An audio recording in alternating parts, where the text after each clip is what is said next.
The churchyard that you see behind you is the major green space in the centre of Lutterworth. It's also the burial ground for the whole of Lutterworth.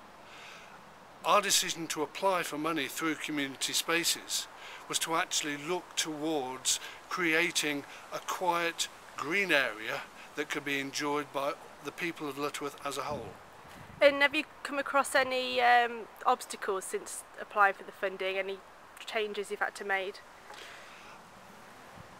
The major thing, of course, is that once we actually got people involved and the interest within it, there was lots of thoughts and ideas that people came up with themselves. The 100,000 or 99,000 that we got through community spaces has made a huge difference, but this is almost just part of the journey. There are various major projects that we're looking to do, such as the church gates behind you, where we are looking to bring in a major new design to match the other work we're doing in the churchyard, nature walks,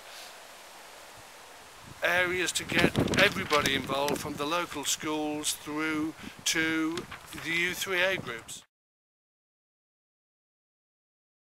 Why did you choose to apply to community spaces for the funding? Well, we needed to apply to community spaces for the funding because running a church these days is enormously expensive just to maintain it, and we just wanted to improve our churchyard. The environment in our churchyard is much loved, but over the years has needed a lot of work, especially on the fencing and lighting and the pathways.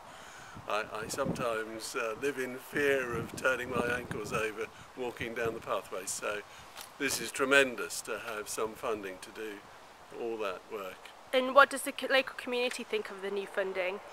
The local community are absolutely thrilled with the funding. This is an important space for the community. It's a place where they come, obviously, because they're grieving over loved ones, and the churchyard is very precious to them. So they're overjoyed, actually, they're being funded, and that it's going to help to beautify this place. And how are the community getting involved with the new changes? Well, they're getting involved in a number of ways. The main way is that some of them are actually doing a little bit of gardening and tidying, and every now and again we have groups from the community and with church members that are actually tidying areas around the churchyards. We've had to obviously cut down a lot of hedging and so on to be ready for the fencing, and we had a team to do that.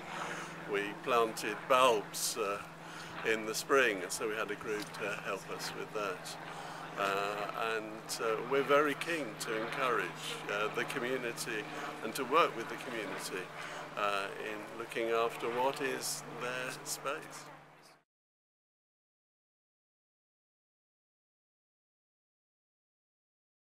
From pictures that you'll see, this was a very old, dilapidated wooden fence, subject to vandalism, graffiti, etc. The project that we looked at, the first part of that was to actually remove that and create a uniformed railings all the way around the churchyard, which would be much more pleasing to the eye, and more importantly, to actually create a vista from the cricket field across to the churchyard and the church itself. Now that this first part of the project has been completed, we will then be looking to replace the standard lighting columns around the church with heritage lighting columns, as the churchyard and the church itself are in a conservation area.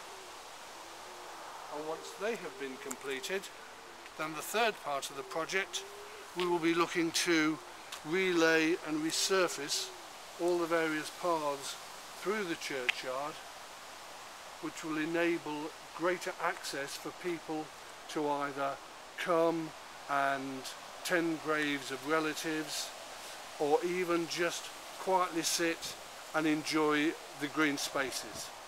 It will also make it much more wheelchair friendly for those who want to visit this very beautiful and quiet churchyard.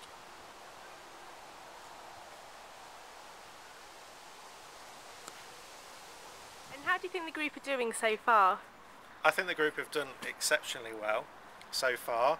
They're now in the implementation phase, but I've been really impressed with the group in terms of how they've tackled their stage 2 application, and in particular getting the additional funding they required. And the thing I was really impressed with was when the group undertook or organised a curry night to generate some of the additional funds they required in partnership with a local business.